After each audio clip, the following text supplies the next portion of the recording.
एक बार हनुमान जी अपना रूप बदलकर एक बूढ़े वानर के रूप में अपनी पूंछ को और लंबी पूंछ करके रास्ते में सो गए। थोड़ी देर के बाद वहाँ पांडव पुत्र भीम आए। वहाँ उन्होंने देखा कि एक बूढ़ा कमजोर सा वानर लेटा हुआ है। उसकी लंबी पूंछ ने पूरा रास्ता रोक रखा था। भीम ने गरज कर कहा, ओ वानर, उठ यहाँ से। ये कोई तरीका है रास्ते में सोने का? हट यहाँ से, मुझे बहुत देर हो रही है। मैं पांडव पुत्र भीम हूँ। तभी बूढ़े बने हनुमान जी ने धीरे से आंखें खोली और कहा, मुझे क्षमा करना हे वीर पुरुष, अब मुझ में उठने की शक्ति नहीं है। दया करके तुम ही मेरी पूंछ हटाकर आगे चले जाओ।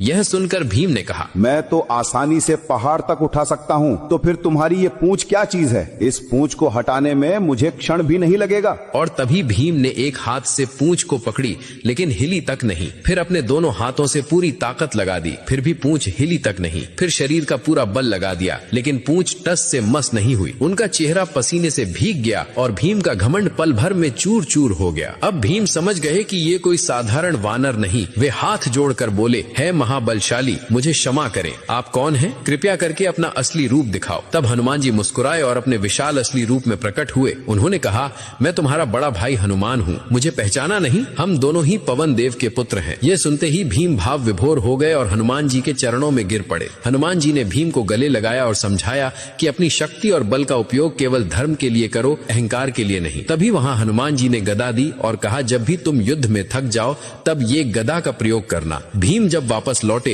तो द्रौपदी के साथ युधिष्ठिर को भी ये संवाद सुनाया। सभी ने मिलकर हनुमान जी की जय जयकार की।